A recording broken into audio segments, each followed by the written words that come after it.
చంద్రబాబు ప్రభుత్వం మరోసారి బరి తెగించింది. రాజధానికి భూమి ఇవ్వని పెనుమాక రైతుపై కక్ష సాధింపు చర్యకు పాల్పడింది.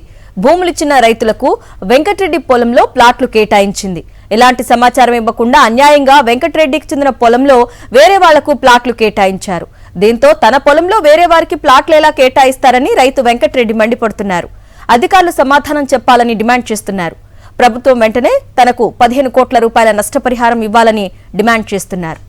తన పొలాన్ని కబ్జా చేసిన ప్రభుత్వం వెంటనే 15 కోట్ల రూపాయలు నష్టపరిహారం ఇవ్వాలని డిమాండ్ చేస్తున్న పెనుమాక రైతు వెంకటరెడ్డితో మా ప్రతినిధి Ashok face to face. Chandrababu ప్రభుత్వం దుర్మార్గానికి పాల్పడుతుంది. ఎవరైతే రాజధానికి భూములు ఇవ్వనన్నారో వాళ్ళని టార్గెట్ చేసి మరీ వేధిస్తుంది. అయితే ఒక రైతు వెంకటరెడ్డి అనే రైతు మనతో ఉన్నారు. ఆయన రాజధానికి పొలం ఇవ్వలేదు, కానీ రిటర్నబుల్ ప్లాట్లు రైతులకు తిరిగి ఇచ్చే రిటర్నబుల్ ప్లాట్లు ఆయన పొలంలోకి కొట్టేశారు. మనతో మేక వెంకటరెడ్డి ఉన్నారు. సార్, ఏంటి మీ ప్రాబ్లం ఏంటి? నా ప్రాబ్లం ఏం లేదండి. లింగాపాలపు గ్రామంలో మేము 6 ఎకరాల పొలం ఉందండి. మేము పూలింగ్ కీయలేదు. మా పూలింగ్ కీయిపోయిన 43-44 సర్వే నెంబర్లో 4000 గజాలు 12 మంది రైతులకి మేము ప్లాట్లు ఇచ్చినట్టుగా మాది గవర్నమెంట్ వాళ్ళు రిజిస్ట్రేషన్ చేశారు. మా రైతులతో ప్లాట్లు ఇచ్చేటప్పుడు మా రైతులతో అవసరం లేదు, వాళ్ళు సిఆర్డీఏ వాళ్ళే చేయాలి. మరి వాళ్ళు అంత పెద్ద ఐఏఎస్ ఆఫీసర్లు కదా, పొలం రైతు దాంట్లో ఎట్లా కొట్టారు అంత అన్యాయంగా?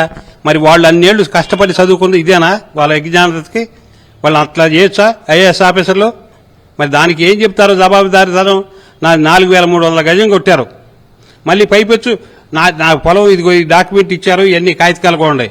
మరి పైపెచ్చు మొన్న నా పొలంలో రోడ్లకు కావాలని 2 ఎకరాల 18 సెంట్లు ప్లాట్ల రోడ్లకు కావాలని మళ్ళీ మాకు నోటిఫికేషన్ ఇచ్చారు.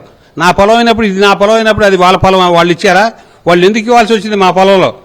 అంత అన్యాయం అక్రమంగా మేము బెదిరిద్దామని నన్ను, అంతే కదా. నాకు లేఅవుట్ ట్రాన్స్ఫర్ అయింది, సెంట్లు వేశారు. మరి నేను రేపు చచ్చిపోతే నాకు 15 కోట్లు ఇవ్వాలి. ఇల్లు గుండె ఆగి చచ్చిపోయినా కానీ వాళ్ళు గవర్నమెంట్ నా 15 కోట్లు నష్టపరిహారం ఇవ్వాలా. మా పొలాన్ని ఇట్లా ఇబ్బంది పెట్టారు కాబట్టి మా అమ్మాయిల పొలాల్లో వాళ్ళు నాకు జీపీ ఇచ్చారు. వాళ్ళు పక్క రాష్ట్రాల్లో ఉంటున్నారు, వాళ్ళు నన్ను చూడమన్నారు. నేను చూసింది ఏముంది?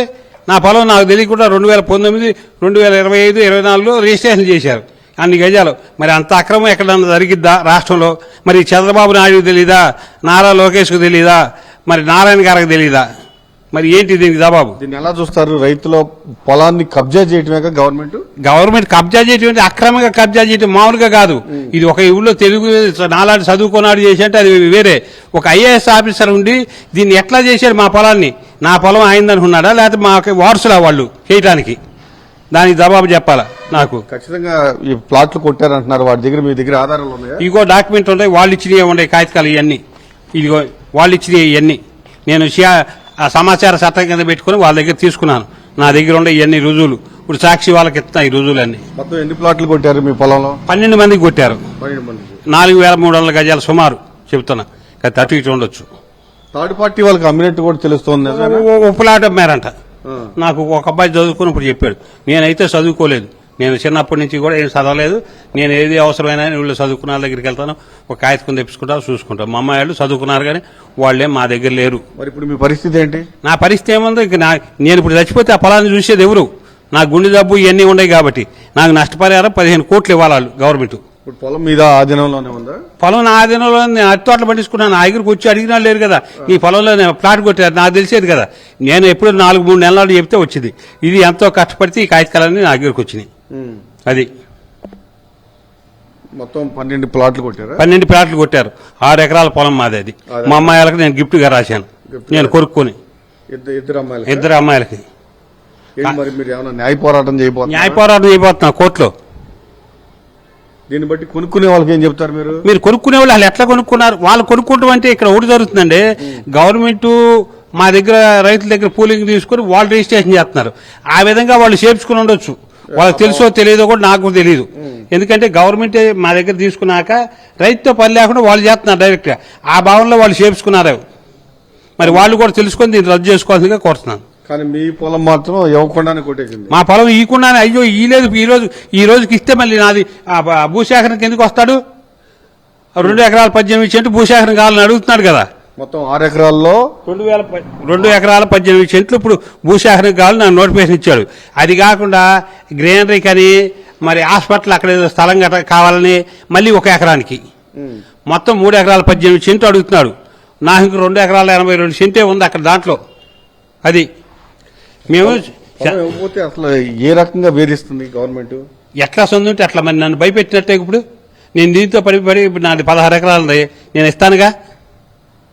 నాకు ఇప్పుడు ఏంటి హామీ గవర్నమెంట్ ఇవ్వాల్సింది? ఇప్పుడు నాది ఇంత అన్యాయం జరిగింది, మరి నాకు ఈ 2 రకాల 3 రకాల బీపీలు ఉన్నాయి, షుగర్లు ఉన్నాయి, కొలెస్ట్రాల్ ఉన్నాయి, థైరాయిడ్ ఉంది, వీటన్నిటికీ నష్టపరిహారం మరి నేను చచ్చిపోయినప్పుడు నాకు 15 కోట్లు ఇవ్వాలి గవర్నమెంట్. ఇప్పుడు ప్రస్తుతానికి సాక్ష్యం ఇదే నేను చెప్తున్నా, మందవాగ్మూలం. చాలా మంది రైతులు ఇట్లా పొలం ఇబ్బందులు ఉన్నారు, వాళ్ళు ఇవ్వకపోయినా వాళ్ళంతా బయటికి రావట్లా. మరి కాగితకాలు వాళ్ళందరికీ ఇవ్వట్లా. నేను సమాచార చట్టం కింద పడి పోరాడితే నాకు ఈ కాగితకాలు వచ్చినాయి, లేకపోతే ఇంకో రకంగానే పోరాడి నేను కాగితకాలు తేగలను. మీ పొలంలో ప్లాట్లు వేశారు కదా, ఆ ప్లాట్లు కొనుక్కున్న వాళ్ళకి ఏం చెప్తారు? అసలు ఆ ప్లాట్లు ఎవరు కొన్నారో ఏమైందో అసలు తెలియదు. ఒక ప్లాటే కదా కొనుక్కోదు, వాళ్ళు ఎవరు ఏరే వాళ్ళు ఎట్లా కొనుక్కుంటారు? అసలు నేను రిజిస్ట్రేషన్ చేయింది నా పొలాన్ని. ఇప్పుడు ఒక ఐఏఎస్ ఆఫీసర్ నా పొలం చేసిన ఆయన ఉన్నాడు రిజిస్ట్రేషన్ ఎవరు, పాపం ఆయన తెలియదు నా పేరు. ఆయన పొలం అయితే ఏం చేస్తాడు? ఆయన చెప్పమని అడగండి మీరు విలేకరులుగా, ఆయన అడగండి. ఎందుకంటే నువ్వు ఒక రైతుది, వెంకటరెడ్డి రైతుది, నువ్వు ఆయన నీందే, నువ్వు ఎవరికో చేసావు రిజిస్ట్రేషన్, నీ పొలం చేస్తే నువ్వేం చేస్తావు చెప్పనండి. ఆయన చాలా దారుణమైన పరిస్థితి ఉంది. వెంకటరెడ్డి గారి పొలం ఆయన ల్యాండ్ పూలింగ్కి ఇవ్వకపోయినా పూర్తిగా ఆయన పొలంలో ప్లాట్లు కొట్టిన పరిస్థితి ఉంది. దానికి సంబంధించిన ప్రభుత్వం వేరే వాళ్ళకి ఎవరైతే రాజధానికి భూములు ఇచ్చారో ఆ భూములకు సంబంధించి ప్రభుత్వమే ఆ రైతులకి రిజిస్ట్రేషన్ చేసిన డాక్యుమెంట్స్ ఇవి చాలా స్పష్టంగా కనిపిస్తుంది.